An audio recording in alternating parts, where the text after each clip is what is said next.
오늘 헌신 예배에 강사로 초청된 전봉일 목사입니다.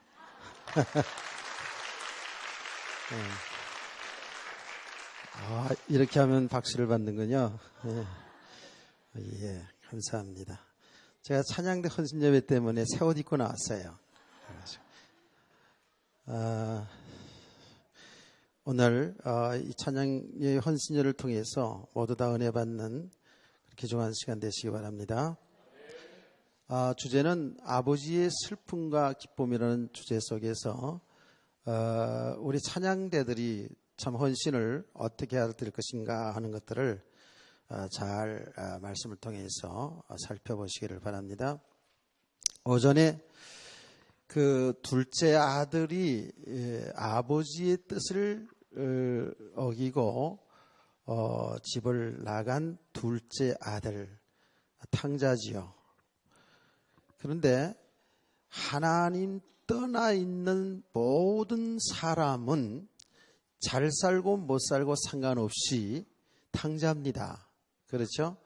그래서 하나님 떠나 있는 불신자들 속에는 잘 사는 것이 아닙니다.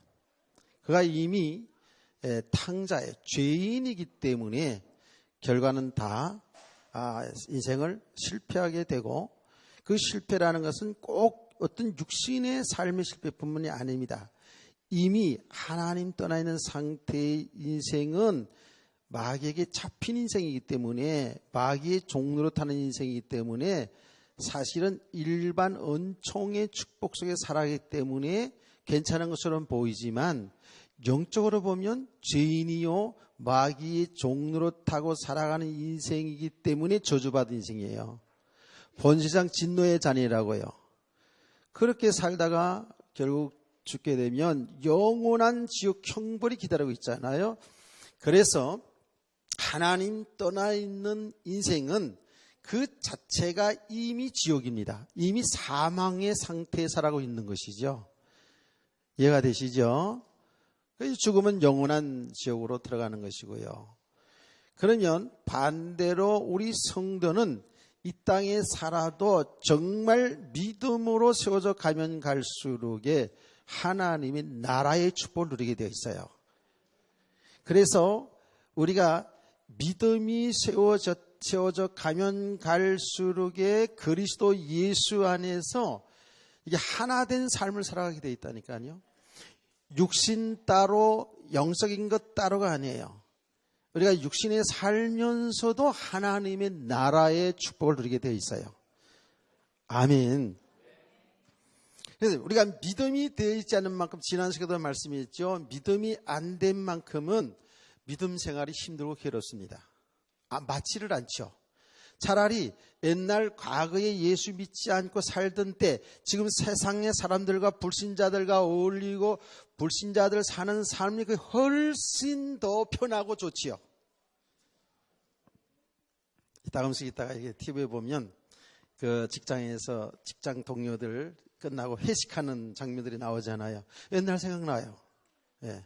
얼마나 재밌고 즐거운데, 이하여 탁 하고 말이지, 달달해가지고 2차 그러면 또 2차도 가고 이제 막 이러면서, 그 사실은 정말이에요. 믿음이 없는 세계에서 예수 믿는 사람들 보면 진짜 정신 나간 거죠. 이렇게 세상에 즐겁고 재미있는 세상이 있는데 따분하게 교회 가가지고 1시간씩 설교 듣고, 이게 이해가 안 된다고요. 정말 이해가 안 된다고요.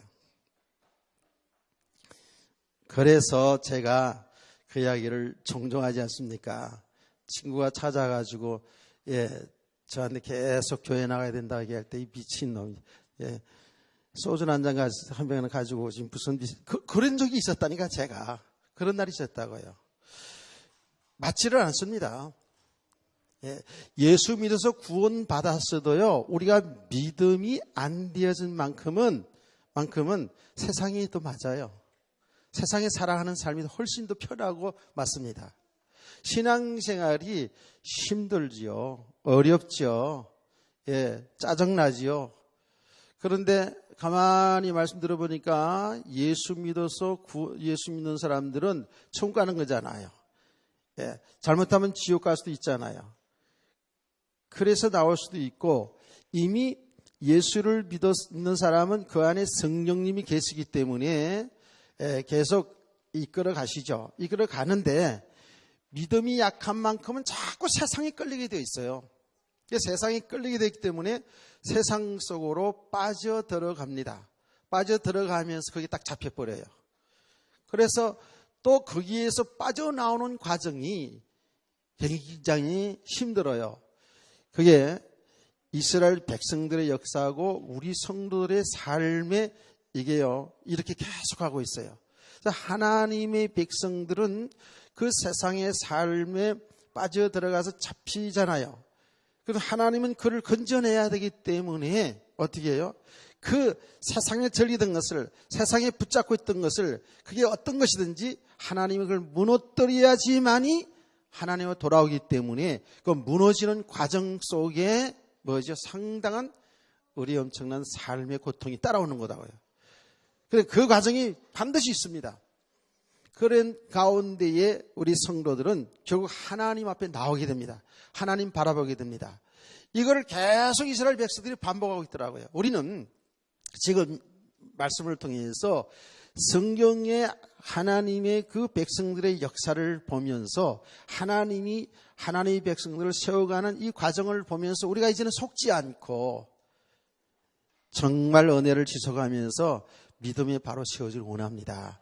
그럼 믿음이 세워지는 만큼 신앙생활이 부담이 아니고 억지가 아니고 기쁘고 즐거고 감사함으로 평안하게, 야, 내가 어떻게 옛날에 저 세상에 살았을까? 예, 세상이 점점 정말로 비참하게 보이고 불쌍해 보이는 이런 세계가 있다니까요. 여러분이 지금 그 정도의 수준까지 왔기 때문에 이 오예배까지도 이렇게 앉아 있지 않겠어요? 그래서 우리 모든 성도들은 정말 은혜를 지속하는 가운데에 신앙생활이 가장 편안하고 가장 행복하고 가장 즐겁고 아버지의 뜻을 나타내는 삶이 되기를 축복합니다. 하나님 떠나 있는 상태, 구원받았어도 믿음이 안 되는 만큼 우리는 탕자예요. 여기 앉아 있어도 우리 생각과 마음이 세상에 붙잡혀 있다면 그만큼의 탕자라는 것을 알아야 돼요. 그렇죠? 그러니까 그만큼 하나님의 세계를 누릴 수가 없는 것이죠. 아버지의 축복을 누릴 수가 없는 것이죠. 그래서 우리는 계속 순간순간마다 내 삶 속에서 아버지 품으로 늘 돌아오는 삶. 처음 예수 믿을 때뿐만 아니라 우리의 삶 속에서 오늘도 내일도 우리는 하나님의 은혜가 필요한 자, 아버지가 필요한 자, 아버지 것이 필요한 자, 이거를 깨달아가기를 원합니다. 그래서 우리가 늘 하나님의 말씀을 듣고 기도하는 일이 왜냐하면 우리는 알고 있어도 성령님의 인도받지 못하면, 성령님의 가르침을 인도받지 못하면 모르고 자꾸 세상 속으로 빠져들어간다니까요. 그래서 성경은 계속 깨어 있어라, 혹은 요새 말로 영적 감각이 있어야 된다, 은혜가 떨어지면 안 된다라는 이런 말들이 뭐냐 하면, 우리는 알고 있으면서도 조금씩 세상이 좋거든요. 즐겁거든요. 재밌거든요. 세상 것이 내게는 너무 다 필요하거든요. 여기에 붙잡혀 자꾸 들어가기 시작하면은 어떻게 돼요? 영적 감각을 잊어버리는 거예요. 영적 감각, 은혜가 떨어진다 그 말이에요. 그러면은요, 여기에 딱 삶이 잡혀버리게 되는 것이죠. 우리 청소년들이 아주 그런 지금 환경 속에 많이 있거든요. 우리 어른들은 지금까지 믿음의 가정을 통해서 실패도 하고 응답도 받고 하면서 오는 과정 속에서 많이 세워졌지만, 아직 우리 어린 학생들은 하나님의 백성들이 맞지만은 사실 이렇게 하나님의 말씀을 듣고 믿음으로 살아가고 실패고 성공이고 이런 과정들이 없었기 때문에요. 없었기 때문에 금세 세상 문화 속으로 빠져들어가시거든요. 정신을 바짝 차려야 돼요. 우리 어른도 아이들도 하나님의 은혜를 지속해야 됩니다. 이거 어쩔 수 없어요.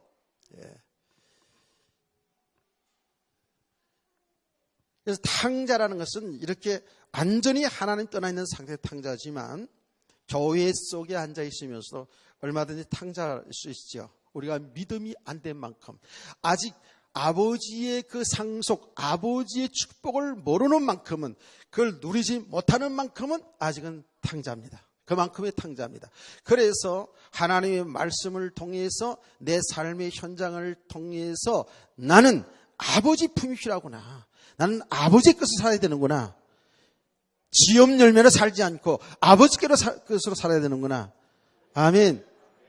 아버지, 여보세요. 아버지 떠나 있는 만큼, 믿음이 안 된 만큼 우리는 지업 열매 먹고 사는 거예요. 이게 잘 사는 게 아니라니까, 그게.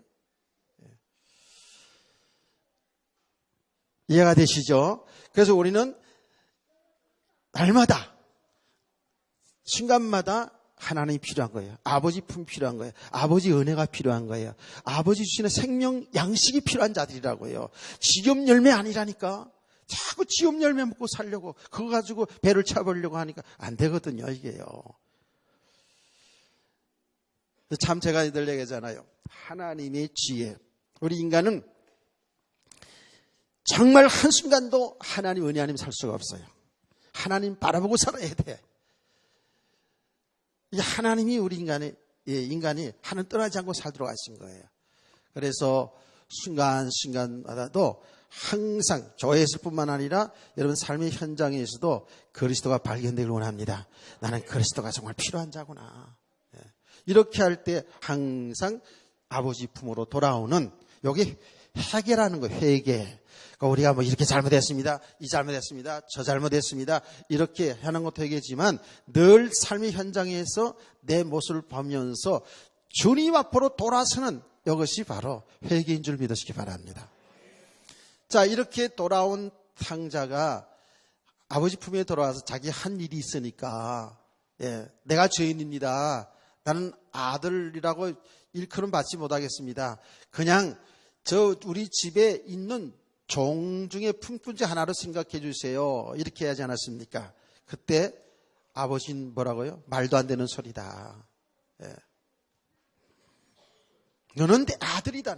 죽었다 다시 살아온 아들이다. 그러면서 잔치를 베풀어 주지 않습니까? 그게 무슨 말이죠? 저와 여러분이 과거에 어떻게 살았는가를 하나는 묻지 않으셔요. 돌아온 것 자체를 기뻐하신다니까. 아버지의 자녀 품으로 다시 돌아온 것을 기뻐하신다니까. 우리 과거는 우리의 과거의 삶을 통해서 오늘의 나를 볼 수 있는 거울이 되면 돼요. 거기에 늘 묶여 있으면 안 된다고요. 우리가 순간순간 늘 신앙생활 잘하는 것처럼 보이지만 우리가 얼마나 실수합니까? 잠깐 들어보니까 우리 요한 목사도 뭐 아직 안 됐군 이야기 좀 하더라고요. 그렇다니까 우리가 다 그래요. 저도 그렇고 여러분도 그렇고 다 지금 믿음이 세워지는 가정에서 완벽한 사람은 하나도 없어요.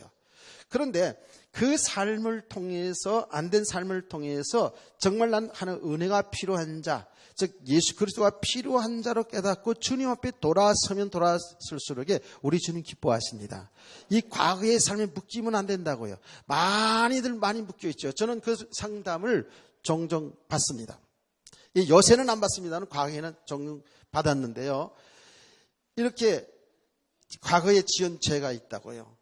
과거의 지은 죄 때문에 늘 그게 상처가 되고 부담이 되고 하나님 부끄러운 그런 게 있다고요. 그런데 하나님 앞에 회개하고 또 회개하고 그러면 용서받은 것 같아.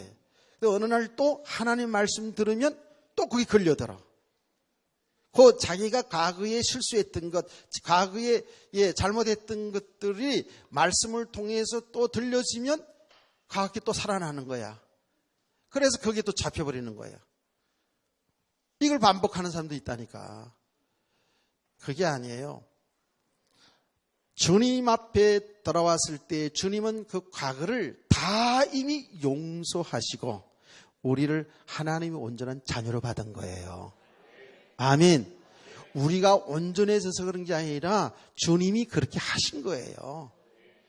그리스도의 십자가의 보혈의 피로 우리 죄를 덮은 거예요. 아멘. 그래서 완전히 하나님의 자녀로 온전하게 심은 회복된 거예요. 저와 여러분이 어떤 믿음의 과정은 이 온전한 하나님의 축복을 누리기 위한 믿음의 과정은 필요하지만 이미 예수 그리스도 믿는 순간에 우리는 완전히 하나님의 자녀가 회복된 거라고요. 아멘. 예수 믿지 않게 방탕한 생활하던 그런 잔재는 있어서 아직도 예수 믿고 나서도 그런 것이 내 삶 속에 나타나는 부분이 있지만 그것은 정말 그 과정을 통해서 우리는 하나님 앞으로 나가는 길이 돼야 되고 발판이 돼야 되지요. 그게 묶여서는 안 된다 그 말이에요. 하나님 돌아온 탕자 아들을 그대로 받았잖아요. 모든 신분을 완전히 회복해 줄 뿐만 아니라 잔치를 베푸는 줄 믿습니다. 이게 저와 여러분의 받은 복이고 신분 권세라니까요. 이런 복을 누리시기를 바랍니다. 이 복을, 이 하나님의 자녀된 복을 누리지 못하면 우리는 종교화돼 간다 그랬죠. 신앙생활을 하면서도 예수 그리스도를 믿어서 하나님을 아버지라고 부르면서도 믿음이 안 되어진 만큼은 이 하나님의 축복을 누릴 수가 없어요. 하나님의 자녀에 대한 축복을 누릴 수가 없다고요.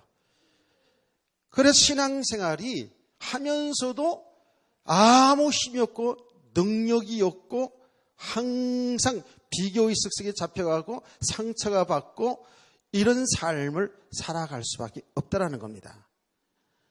오늘 이 본문에 지금 첫째 아들을 통해서 우리 모습이 좀 잘 보여지기를 원합니다. 첫째 아들. 자, 이 첫째 아들에 관한 이야기를 들어가기 전에 우리는 아까 2부에서 얘기했습니다마는 누가복음 15장 1절 2절 말씀, 지금 이 비유의 배경을 우리가 알아야 되죠. 예수님께서 세리와 죄인들에게 설교 말씀하고 그들과 함께 잔치한다고 식사를 나누고 있었죠. 그렇죠. 말하자면 예수님과 죄인들이 잔치를 한다고요. 식사를 나누는데 그 광경을 보고 바리새인과 서기관들이 비난하는, 수군거렸다 그랬잖아요. 이거 비방하는 거거든요. 그렇죠. 수군거리는 이 바리새인과 서기관들을 향해서 비유 3가지를 말한 거거든요. 이것을 머리에 담고 이거를 보라고요. 다시 말하면 여기에 지금 첫째 아들의 모습이 지금 뭐를 보여주고 있어요? 성경을 가지고 복음을 바로 이해하지 못한 오해된 바리새인과 서기관들을 향한 메시지라고 얘기해요. 이해가 되시나요? 예. 지금 이 비유 속에서, 예수님 비유 속에서 그들에게 지금 메시지를 딱 주고 있는 거예요. 이 첫째 아들의 모습이 지금 뭐지요? 바리새인과 서기관들의 모습이에요. 이 첫째 아들이 복음 받고도 복음의 축복을 못 누리고 있는 우리의 모습이 여기에 첫째 아들의 모습이라고요. 잘 깨달아지는 은혜가 있기를 원합니다. 지금 이렇게 집 나갔던 둘째 아들이 들어와서 아버지가 아들로 회복하고 너무 기뻐서 그야말로 새 옷을 입히고 반지를 끼워주고 신발을 시켜주고 그 신분을 회복시켜줘가지고 이제 살찐 송아지를 잡아 잔치를 벌이고 있다고요. 잔치를. 근데 밖에 나가서 일하고 있던 첫째 아들이 들어오는데 갑자기 집안에서 잔치 소리가 들려오지 않습니까? 이 잔치 소리가 들리는 사람은 절대 잠이 안 올 겁니다, 아마. 맏아들은 밭에 있다가 돌아와 집에 가까이 왔을 때 풍악과 춤추는 소리를 듣고 그랬어요. 잔치 소리가 지금, 잔치하는 소리가 들렸지요. 풍악 알죠? 하여튼 간에 풍악을 울렸단 말이죠. 그 사람들이 기뻐하는 잔치하는 소리가 들렸어요. 그래서 이 아들이 말이에요. 집에 들어가면 되잖아. 잔치집에 들어가면 되죠. 이거 웬일이야? 웬 잔치야? 이러면서 들어가면 되는데 이 잔치를 하는데 그런 소리가 들리니까, 전에 없던 소리가 들리니까 한 종을 불러가지고, 여기 한 종이라는데 어린 종이라고 성경에 있더라고요. 어린 종을 불러가서 이게 무슨 일인가 왜 집에서 이런 풍악소리나 잔치하는 소리가 들리는가라고 물었다고요. 그럴 때에 이 종이 말하잖아요. 예, 당신의 동생이 돌아왔음에 당신의 아버지가 건강한 것을 다시 맞아들이기 때문에 인하여 살찐 송아를 잡고 이 잔치를 합니다 라고 했다고요. 그러면 이 형이 어떻게 돼요? 형이 그래? 우리 동생이 돌아왔다고? 그 집 나간 동생이 돌아왔다고? 아버지가 그렇게 맨날 기다리는 그 동생이 돌아왔다고? 그러면서 같이 뛰어들어가 춤을 추고 부비부비를 해야 되잖아. 그런데 이 첫째 아들이요, 그 이야기를 듣더니 입이 대빨로 나와. 이만큼 나오죠. 여기 안 나왔나? 하여튼 여기 나왔잖아요. 노하여 그래. 노하여. 화가 났어. 화가 나면 입 나오더라고 보니까. 화가 나가지고 들어가고자 하지 아니하거늘 그랬어요. 화가 나가지고 들어가지를 않아요. 이 아들이. 이상한 아들이야, 그렇죠? 진짜 이상한 아들이잖아요. 안 들어가. 화가 나가지고. 이게 보세요. 이게 진짜 안에 있는 탕자가 맞지요. 아버지의 결정을 거부하는 거잖아요, 지금. 아버지가 한 일에 대해서 거부하는 거잖아요. 그 아버지가 늘 그 둘째 아들을 기다렸던 것을 옆에서 봤을 거 아닙니까? 진짜 이 아들이 아버지의 심정을 알았다면, 진짜 아버지의 아들이 맞는다면 아버지 심정을 조금이라도 헤아리죠. 그러면 그 집 나가서 죽었는지 살았는지 몰랐던 동생이 돌아왔다 그러면 이게 진짜 아버지 아들이 맞고 진짜 그 형제의 사랑이 있었다면 당연히 가서 끌어안고 같이 춤을 추고 같이 절구회를 받잖아요. 근데 안 들어가요. 입이 대빨 나왔어요, 진짜. 그래서 안 들어가요. 버티고 있어요. 그게 뭡니까? 아버지 하신 일을, 아버지 결정하신 것을 거부한다고요. 그러니까 탕자가 맞잖아요. 첫째 탕자, 아버지의 뜻을 거역하고 집 나간 그 자식이나 집 안에 있지만은 아버지 하신 일에 대해서 거역하고 있는 첫째 아들도 뭐지요? 탕자입니다. 깨닫기를 축원합니다. 우리가 그럴 수 있다고요. 우리가 하나님의 자녀로 다 구원 받아 놓고서도요 이룰 수가 있다고요. 잘 보시면 그래요. 그러면서 뭐라고 얘기하는지 아십니까? 아버지께 대답하여 이르되 내가 여러 해 아버지를 섬겨 명을 어기미었거늘 내게는 염소 새끼라도 주어 나와 내 벗으로 즐기게 하신 일이 없더니 아버지의 살림을 저 창녀들에게 다 함께 삼켜버리는 이 아들이 돌아오며 이를 위해 살찐 송아지를 잡으셨나이다. 그러면서 오히려 원망과 불평을 하나님께 아버지께 내놓고 있잖아요. 이 지금 첫째 아들이 같이 기뻐하고 즐거워야 될 이 아들이요. 이게 뭐예요?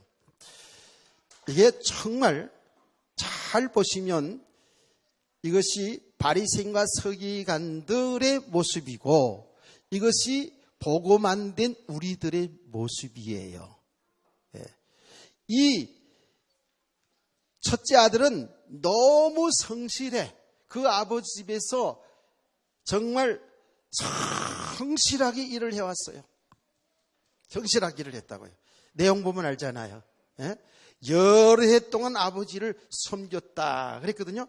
아주 성실하게 살아왔어요.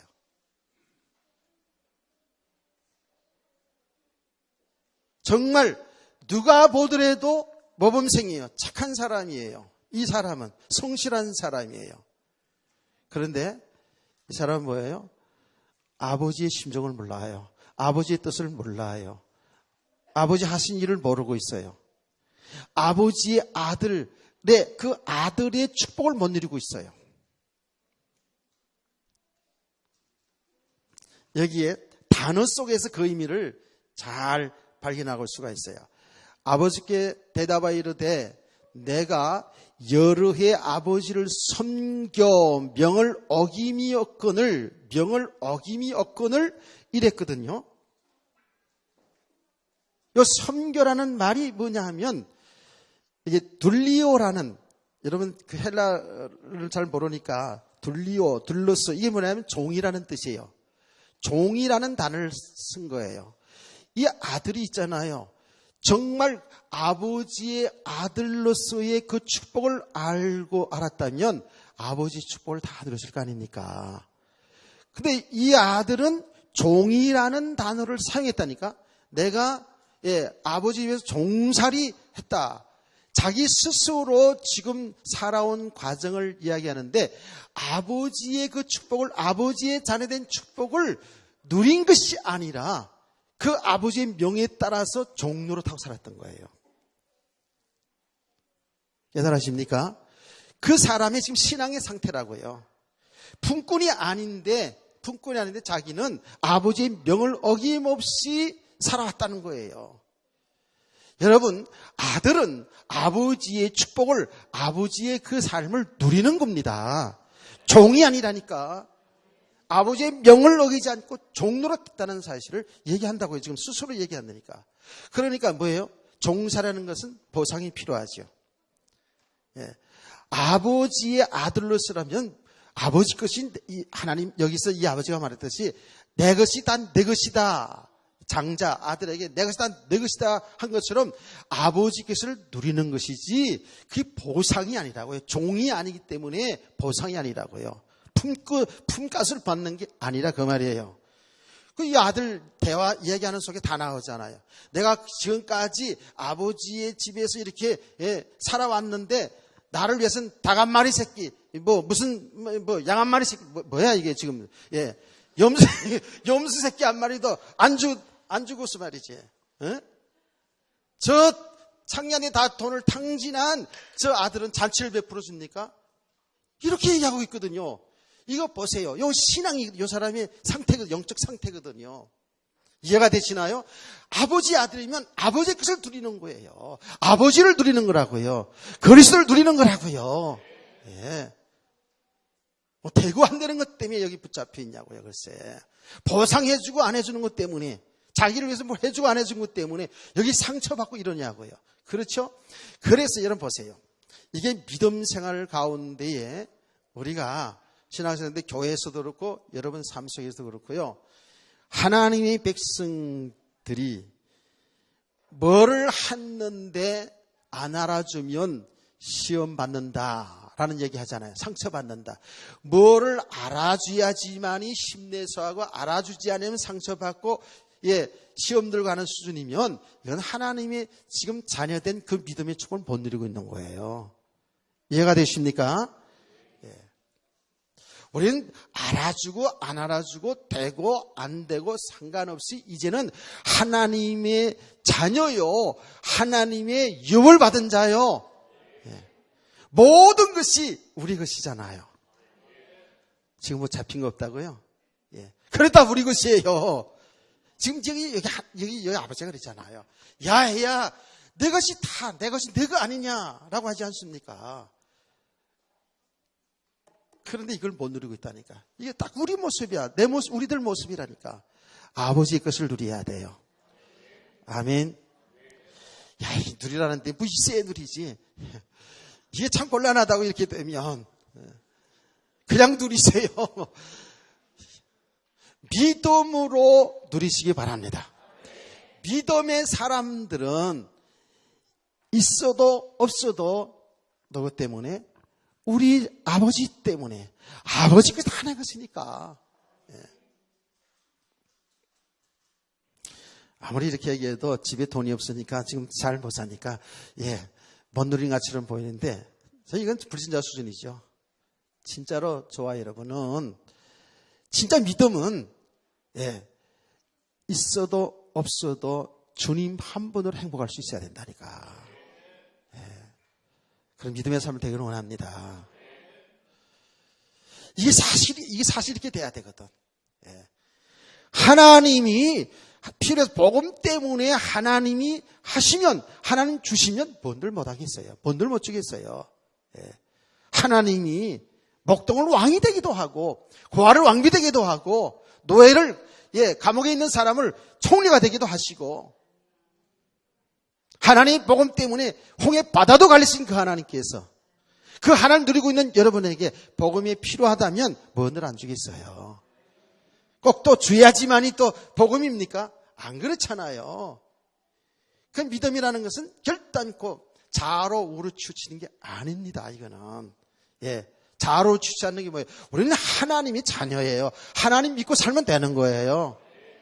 예수가 그리스도 나의 주인 신랑 그 예수님 믿고 살면 된다고요. 근데 우리가 믿음이 안 된 만큼 이게 안 되잖아요. 그러니까 육신의 삶을 따르고 말씀을 듣는데 내 삶의 현장에서는 전혀 상관없이 살게 돼요. 제가 조금 전에 딸하고도 이제 그런 얘기를 잠깐 나눴는데 삶의 현장은 만만치 않죠. 우리가 여기서 힘차게 설교하고 막 그럴 때는 야 정말 맞아.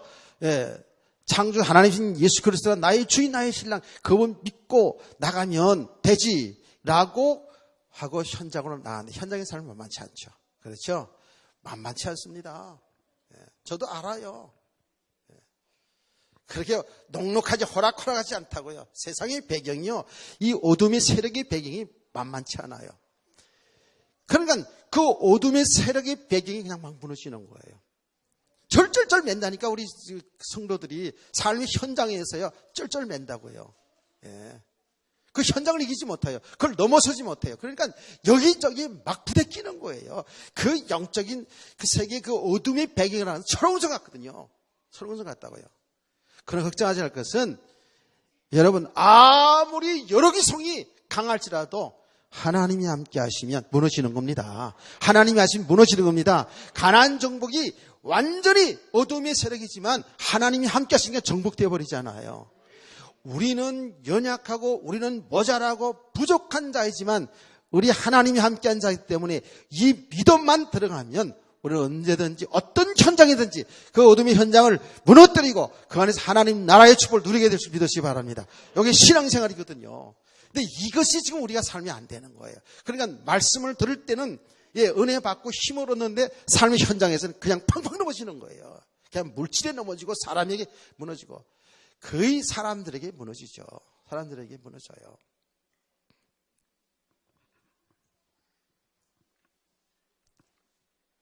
정말 이게 실제거든요. 실제 상황이거든요. 우리 신앙생활은 실제 상황입니다. 가상이 아닙니다. 영적 전쟁 실제 현장이거든요. 그래서 제가 이제 이렇게 볼 때에 성도들이 우리 자녀들이 주일날 나와서 오전 오후 사실 우리 교회는 제가 여러분들 아시다시피 그게 짧은 설교는 아니지만 뭐 10분, 15분, 20분 그냥 쌈박하게 메시지 잠깐 듣고 찬양하고 나가가지고 세상은 어떻게 이기겠냐 말이죠. 이렇게 오전 오후 1시간씩 듣고 나가도 그렇잖아요. 실제적인 지금 영적인 배경을 우리가 보면서 지금 나타난 어떤 환경보다도 그 배우의 배경을 우리는 보잖아요, 지금. 우리 성도들은 꼭 기억해야 됩니다. 드러난 어떤 일이든 드러난 그게 속으면 안 된다고요. 그게 축복이든 고난이든 그 배경을 볼 수 있어야 된다고요. 모든 이 영적인 배경 속에 일어난 일이거든요. 이렇게 우리가 영적인 사실로 말씀을 들어도 삶의 현장에 나가버리면은요, 다 놓치는 거예요. 다 무너지는 거, 다 묶여 들어가는 거예요. 그래서 지금 계속 은혜를 지속해라. 어떤 것에 치우치지 말고 주님 바라보라는 것이 뭐냐 하면 우리 순간순간 만왕의 왕이요 만주의 주가 되신 예수 그리스도 놓치면 우리는 그냥 무너지는 거예요. 깨닫기를 축원합니다. 예수를 바라보고 살자는 거예요. 성경에. 예수를 믿고 살자는 거예요. 예수 믿을 때만 예수 필요한 것이 아니라 오늘도 내일도 이 순간에도 우리는 예수님만 믿고 살아야 되는 거예요. 아멘. 이 은혜를 지속하지 않으면요, 우리는 정말 다 된 것 같은데, 다 아는 것 같은데, 그냥 팡팡 무너집니다. 그러나 분명한 사실은 창조주 하나님이 함께하는 자. 아멘. 이게 믿음이 사실화가 됩니다. 예수 그리스도, 우리가 늘 잘 알아요. 그 예수는 그리스도가 하나님의 아들. 그분은 하나님이시라고요, 정말. 그분이 우리와 지금 함께 하신다고요. 믿기를 축원합니다. 우리는 완전하게 이렇게 복받은 사람들이거든요. 그럼 우리는 교회에서나 가정에서나 직장에서나 이 하나님을, 하나님이 자녀된 이 권세를 가지고 이 축복을 누려야 되거든요. 이게 잘 안 되죠. 그렇죠? 잘 안 된다고요. 안 되는데 낭망하지 마세요.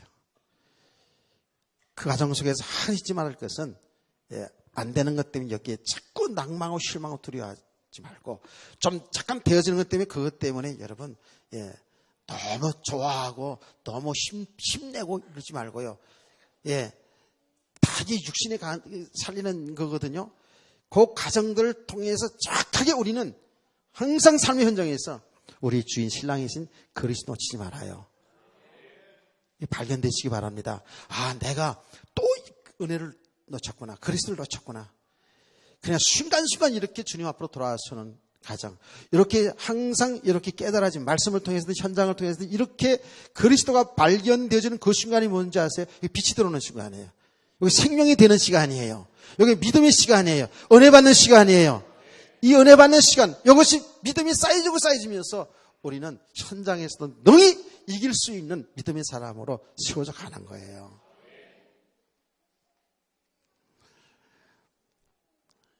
이 아들, 첫째 아들 보세요.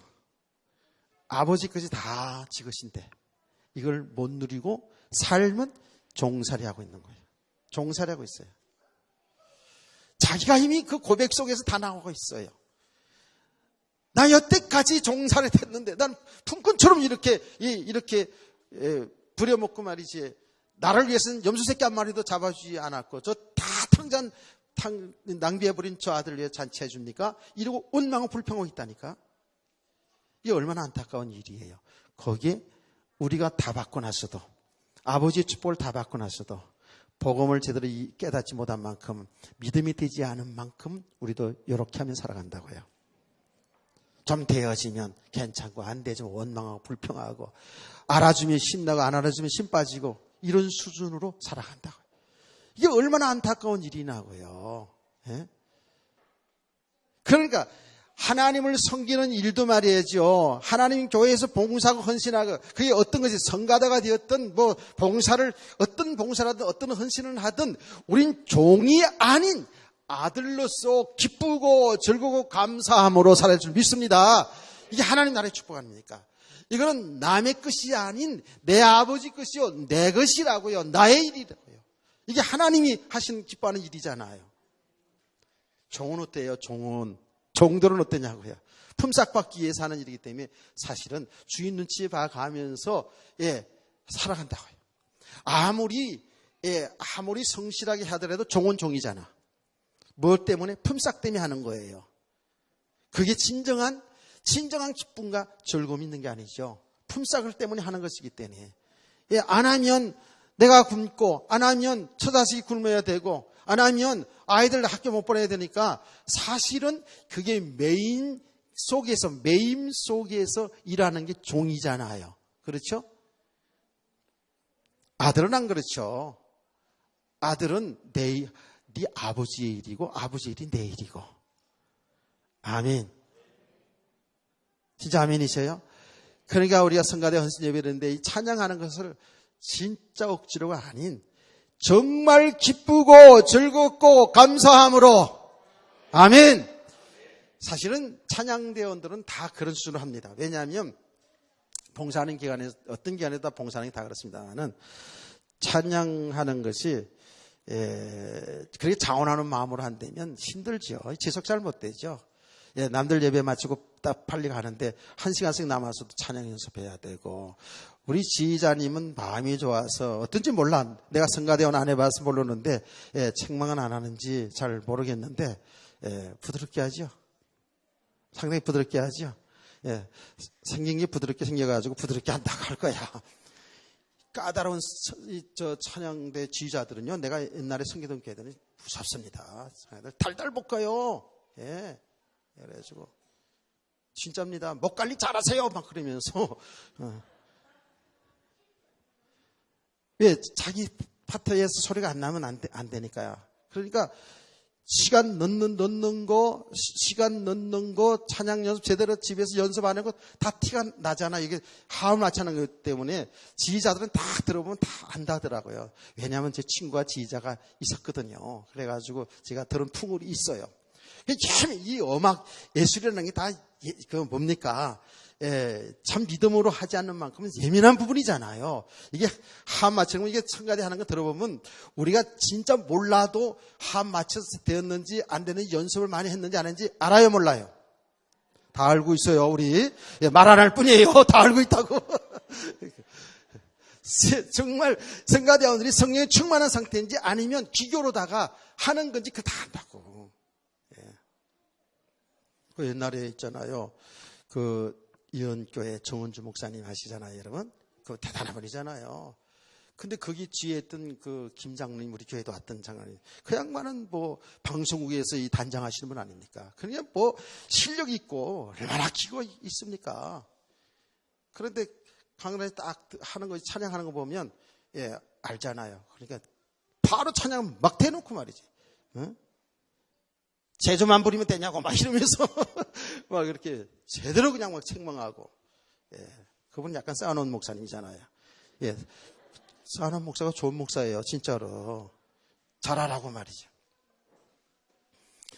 전에 제가 섬기던 교회에, 목사님 이제 평신 때 섬기던 교회 북정중앙교회 제가 다녔는데, 그 담임 목사님 돌아가시는데요. 이번 진짜 말을 안 해요. 말도 안 해요. 정말 제가 종종 생각나기도 하고 얘기도 하고 그랬는데, 붕사 목사님이 와서 그냥 울렸다 웃겼다 그러는데도 강단이 여기 뒤에 앉아가지고 가만히 내가 하도 이상해가지고 목사님 한번 이렇게 해보고 내가 그런 적이 있다니까. 얼마나 경건한 목사님이고 그 말이 없어. 그냥 설교만 하고 그냥 내려가. 그냥 성도들 인사하는 것도 그냥 빙긋이 웃으면서 악성 이렇게 하고 그냥 이런 분인데, 찬양대는 이따 지속하는 거예요. 그 찬양대가 굉장히 잘하는 찬양대였거든요. 찬양대 하는 거 딱 들어보고서는 찬양을 준비 안 했군요. 근음하기 한마디 하면 그냥 초상집이 되는 거야. 근데 알고 봤더니 그 목사님이 원래 성가대 지휘를 하셨대요. 지휘를 하셔가지고 찬양대를 그냥 여지없이 그냥 다 우리 알고 있어요.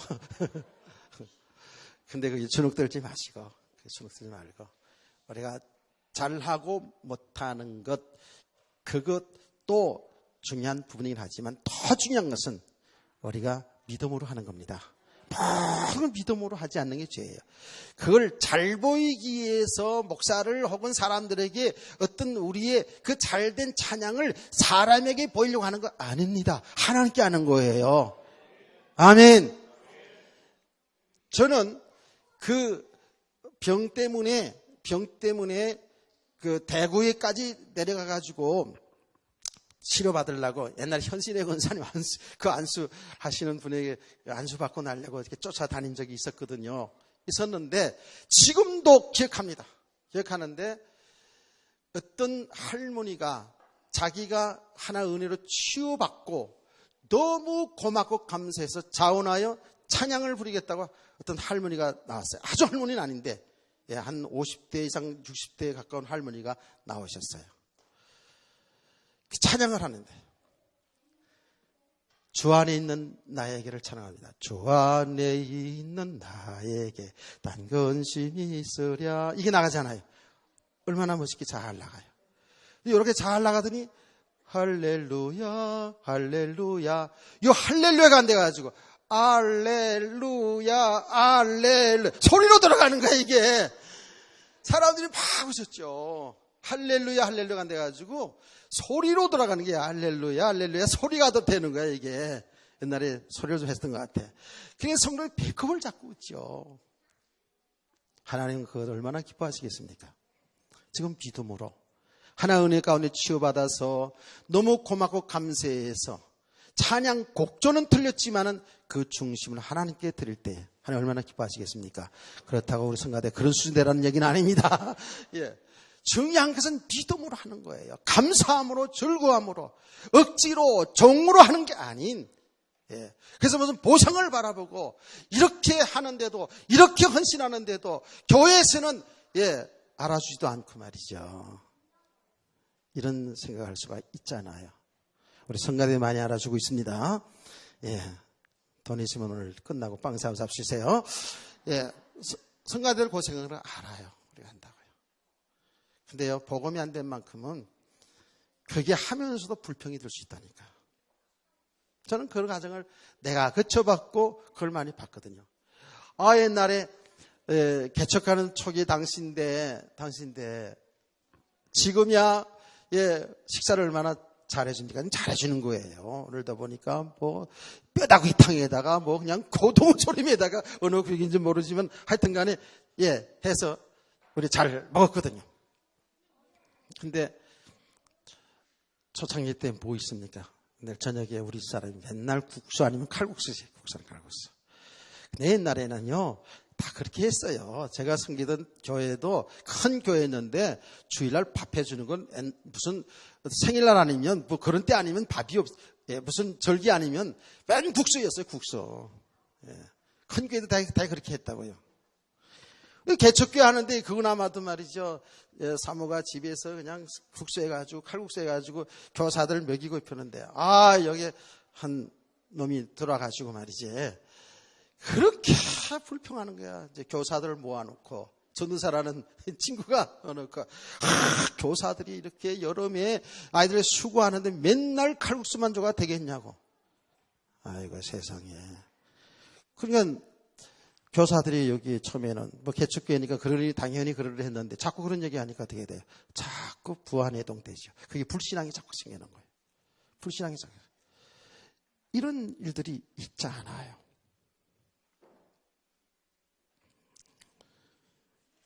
사람이 나빠서는 게 아니라 진짜 우리가 받은 축복을 모르면 우리 삶이 그렇게 이 첫째 아들처럼 될 수가 있다라니까요. 자기 입으로 자기 종살이 하는 것을 얘기한다니까 지금. 여단 은혜가 있기를 원합니다. 진짜 감사함으로 기뻐함으로 즐거움으로 오늘 우리가 연애 자리에 있는 것만도 기쁘고 감사해야 돼요. 구원 받은 것만으로도 기쁘고 감사해야 된다니까. 이런 감사가 넘침 속에서 그런 우리 성가대원들, 우리 성도들 주의 이름을 축복합니다.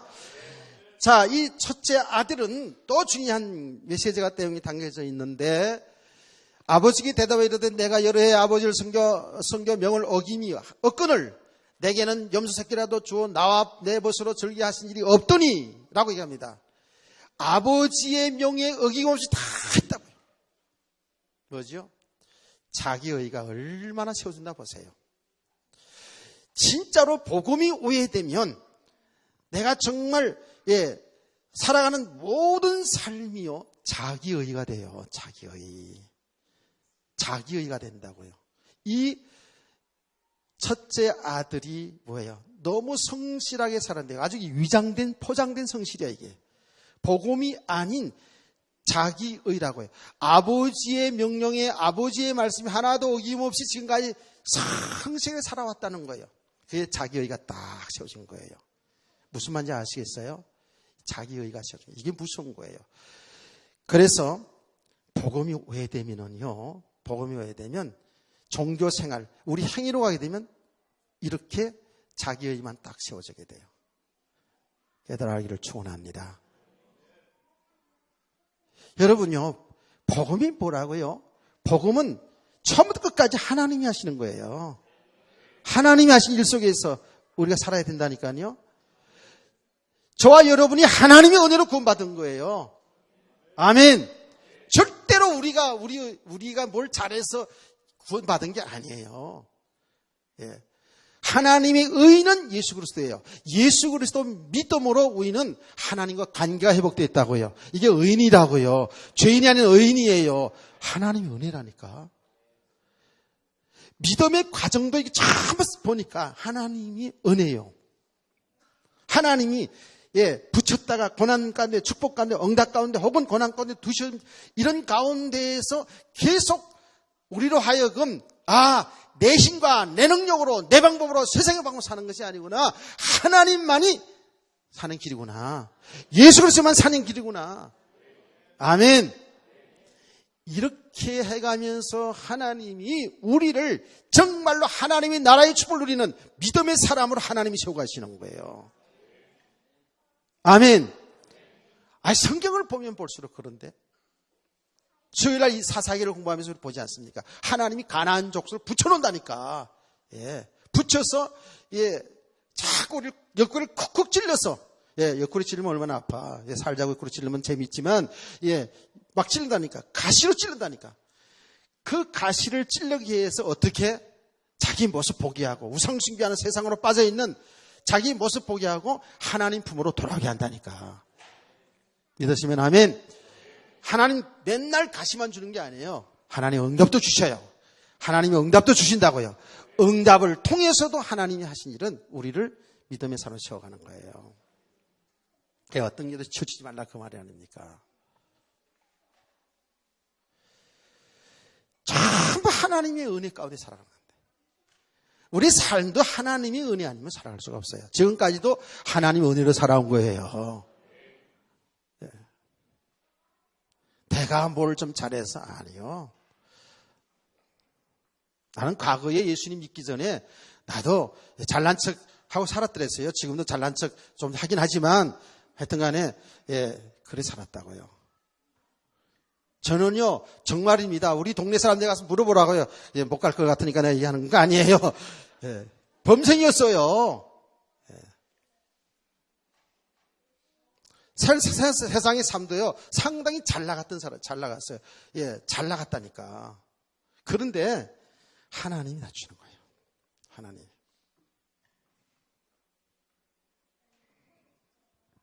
그 과정들 우리 저뿐만 아니라 간증하자면 여기 장로님들, 권사님들 다 그 많은 과정들 속에서 오늘 이 자리까지 앉았죠. 저뿐만 아닙니다. 그게 하나님이 하신 일이었다고요. 때로는 응답도 주시고 때로는 그야말로 자존심 그냥 막 그냥 완전 스타일 구기는 데까지 그냥 생각해 보시라고요. 얘기하면 모르는 사람들 한두 사람 모르잖아요. 목사가 돼가지고 대시범 받아내는 그 과정까지 갔다고 생각해 보세요. 보통 심각한 게 아니에요. 자존심 상해가지고 제가 죽을 뻔했다니까 진짜로. 내가 평신도도 아니고 목회자가 돼가지고 대소변을 받아내는 이 자리까지 갔는데 진짜 너무너무 자존심 상해서 살기 싫었어요. 그래가지고 제 고집으로다가 죽이든 살든 마음대로 하세요. 병원에 안 갔다니까. 죽고 싶었다니까. 그것을 여러분 보세요. 그것을 한 번, 두 번이 아니고 계속 반복 소리로 나는 거예요. 제가 계속. 알았어요. 우리 아무리 착하게 살고요. 아무리 근본적으로 착하게 남들보다 착하게 살고 훌륭해도요. 영적인 비밀을 모르잖아요. 복음 잘 모르잖아요. 계속 따라붙는 거예요. 이게 어둠의 세력이. 깨닫기를 축원합니다. 이게 잘 모른다니까 사람들이 지금 내용적으로 지식으로는 뭔가 영적 사실을 알았는데 실제 삶을 모습 보면 영적 배경을 모르고 있다니까 지금. 우리 배경은 하나님인데 어둠의 세력 속에 그냥 거기서 그냥 코박고 있다니까. 아이고 또 무너지고 또 무너진다니까. 내가 그러기를요 엄청나게 많이 했다고. 그럼 나중에는 완전히 그냥 꼼짝 못하게 만들어놓은 거예요. 그러면 그 바람이 옆에 있는 사람이 옆에 있는 아내가 고생을 많이 했는데 그 과정 속에서 어통 자존심 상하는 게 아니었어요. 차라리 죽고 싶은 거 있죠. 얼굴을 못 들게 했는 거예요. 못 들게 만들어 놓더라니까. 하나님 나 데려가세요. 데려가세요. 하나님이 하시는 방법. 그 간증하면 한 시간 걸리기 때문에 안 하는데 하나님이 하시는데요. 진짜 놀라운 거죠. 우리요. 조금 못되었다고요. 신앙생활 좀 잘한다고요. 폼 잡지 마세요. 좀 안다고 폼 잡을 거 하나도 없어요. 뭐 되었다고 우리 잘할 거 없어요. 하나님의 은혜입니다. 하나님이 하시고 계십니다. 이걸 모르면은요, 우리는 은혜라고 얘기하면서 전부 내 배경 만들어. 내 배경. 내 의가 세워지는 거야, 내 의가 세워져요. 바리새인과 서기관처럼 자기 기준이 다 강한 사람은 딱 된다니까. 이게 엄청난 어둠, 이게 흑암이라는 사실을 사람들 모르고 있어요. 은혜 받으면서 자기 의를 세운다니까. 하나님께 예배드리면서 은혜 받으면서 은혜 받은 것도 자기를 살려요. 자기 딱 기준을 만들어가요. 영적인 사실을 하나님 은혜 가운데 깨달았는데 이것도 자기 기준으로 딱 세워가요.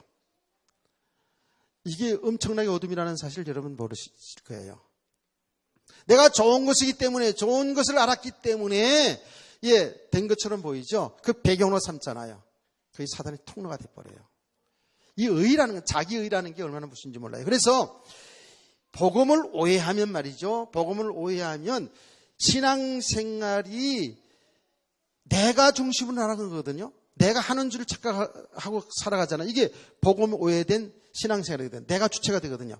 하나님이 주권자인데 내가 내 인생에 내 신앙생활은 내가 주체가 돼요. 그러면 이게 복음이 아닌 종교화돼 가거든요. 종교화돼 가면 갈수록 이거는 진짜 갈급해집니다. 가면 갈수록 강한 사람 됩니다. 가면 갈수록 자기 의가 딱 배경이 돼가지고요. 딱 그 기준 속에서 모든 것을 정죄하고 판단하게 됩니다.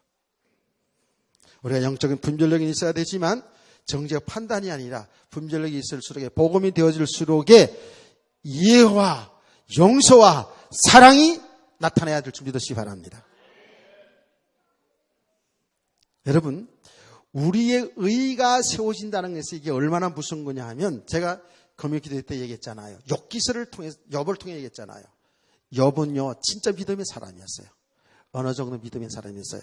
하루아침에 모든 자산이 다 없어지고 10명의 자녀 다 죽고 이랬을 때도 욥은 뭐라 했어요? 주신 자도 여호와여 취하신 자도 여호와니 주를 찬송할지라 원망하지 않았다 그랬어요. 여기 욥의 믿음이거든요. 우리 욥만큼 이런 믿음이 있어요? 믿음 없어요. 근데 욥이 어디에서 걸려든 줄 아십니까? 자기 세워진 의 때문에 걸려듭니다. 야, 나 이거 제가 얘기했잖아요. 욥기서를 그렇게 많이 읽었으면 옛날에 잘 몰랐는데 지금 보면 볼수록 욥은 정말 신앙생활 잘했죠. 아주 경건하게. 그 누가 봐도 경건한 사람이었어요. 근데 그게 하나님의 은혜로 그렇게 믿음 생활한 건데 은혜로 하는 것을 몰랐긴 몰랐겠어요. 그런데 그 자기 의라 세워진 거예요. 자기도 모르는 사이. 자기 의가 되어진 거예요. 자기 의가. 그러니까 뭐예요? 그 친구들이 와가지고 욥을 향해서 얘기하잖아요. 내가 뭘 잘못한 게 있기 때문에 그런 재앙받지. 내가 정말 경건한 의인이라면 왜 이런 재앙받냐? 내가 무슨 죄를 범했기 때문에 이런 재앙이 오지 않았느냐? 요거 공격하니까 이걸 감당 못하는 거예요. 이게 감당 못하는 거예요. 이해가 되시나요? 자기 의가 다 세워진 거예요. 그러니까 그게 막 변명하는 게 욥기서예요. 친구들이 공격하는 거, 욥은 변명하고 나는 이렇게 살았다, 이렇게 살았다, 이렇게 살았다, 이렇게 경건하게 살았다. 나보고 죄인이라 그래? 못 참는 거야 이게. 이게 어마어마한 자기 의고 자기 기준이고 이게 흑암이에요. 에다기를 축원합니다. 우리 신앙생활 이룰 수 있거든요. 그래서 신앙생활 오래 한 사람일수록 직분을 가진 사람일수록 이게 굉장히 중요하게 잘 봐야 돼요. 그러니까 결국은 하나님이 그 욥의 의를 무너뜨리잖아요. 하나님이. 그래서 하나님께서 욥을 향해서 욥아 나와봐 그러고 내가 이 우주 만물을 창조할 때 기초를 놓을 때 내가 어디 있었느냐. 이렇게 하면 시작하잖아요. 그 말이 뭐라고요? 모든 것이 하나님이 하셨다 그 말이에요. 아멘. 우리가 신앙생활 누구보다 더 잘한 것도 하나님 은혜거든요. 예. 근데 내 의가 이렇게 세워지기 쉽다니까. 여기 뭐예요? 가면서 복음이 사실화되지 아니하고 이게 종교화되는 거예요. 그러면은요 이렇게 강한 사람 되는 거예요. 이거는 무너지게 되어 있어요. 그래서 하나님의 책망을 들으면서 하나님의 말씀을 들으면서 깨달아진 거예요. 아 그랬구나. 그러면서 욥이 이렇게 고백합니다. 내가 지금까지 귀로만 듣던 하나님을 눈으로 보게 되었습니다. 할렐루야. 영적인 눈이 열려지는 거예요. 여기 영적인 눈이 열려지는 거예요. 지금까지 자기의 의로 다 묶여 있었어요. 그 누구보다도 믿음 있는 사람이었고 경건한 사람이 맞다니까. 그런데 이미 자기 안에 세우신 그 의로 인해서 하나님의 세계를 못 보고 있었다고요. 이 의가 무너져야 됩니다. 신앙생활하면서요. 진짜 복음이 복음되어 가지 아니하면 우리는 신앙생활을 잘한다고 하는데 자기가 되시는. 그러니까 교회 속에서 자꾸 내세우고 권리 주장하고 이런 일들이 교회 속에 일어나는 거거든요.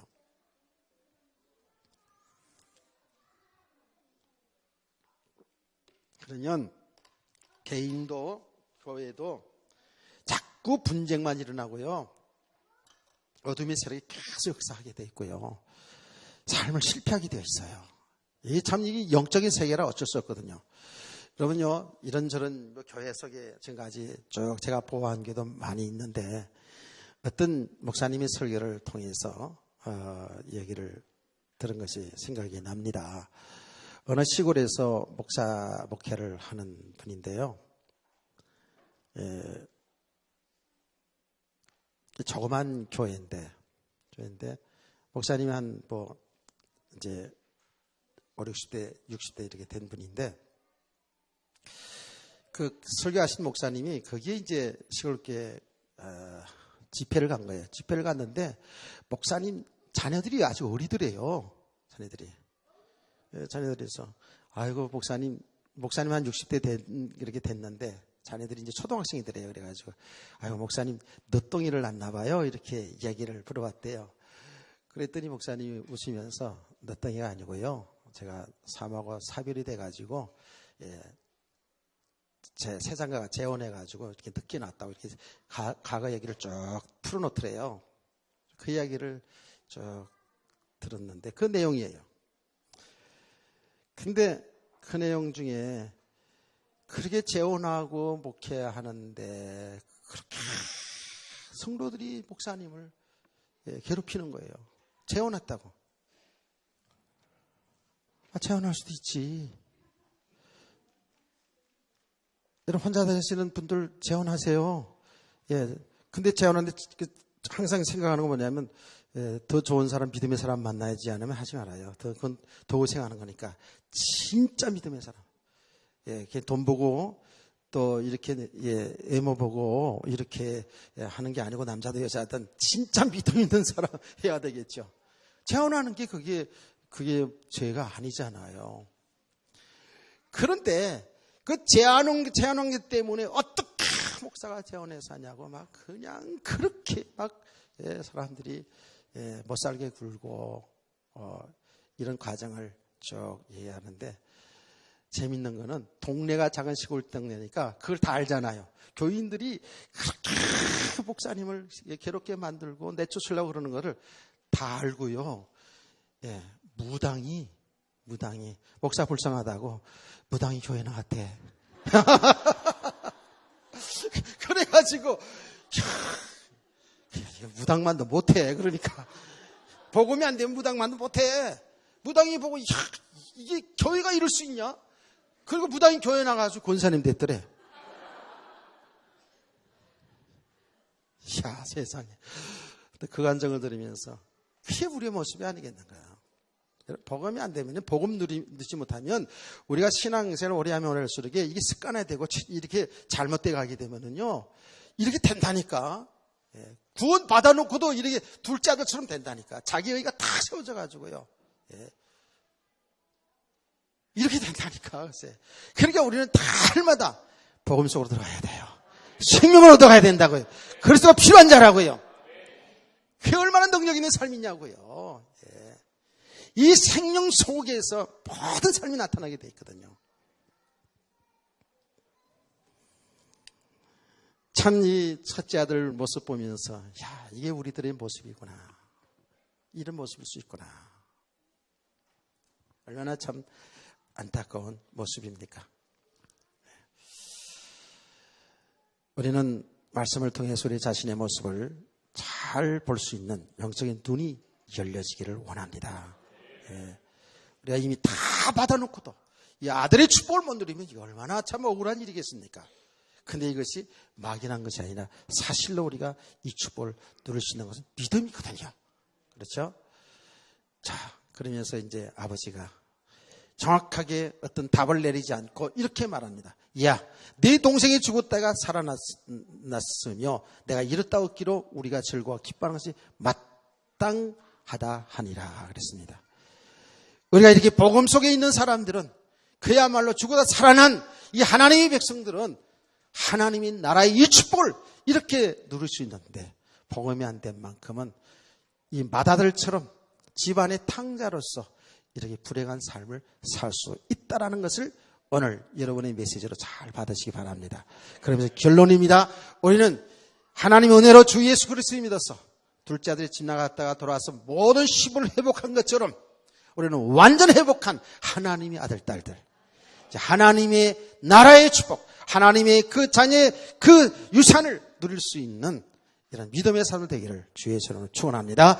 이 안에서 여러분이 감사와 기쁨과 즐거움으로 헌신하고 봉사할 수 있는 성가대 우리 모두 성도들 되기를 주의 이름으로 축원합니다. 하나님 감사합니다. 주신 말씀이 우리 평생의 축복의 말씀으로 역사하여 주옵소서. 주 예수 그리스도의 이름으로 기도합니다. 아멘.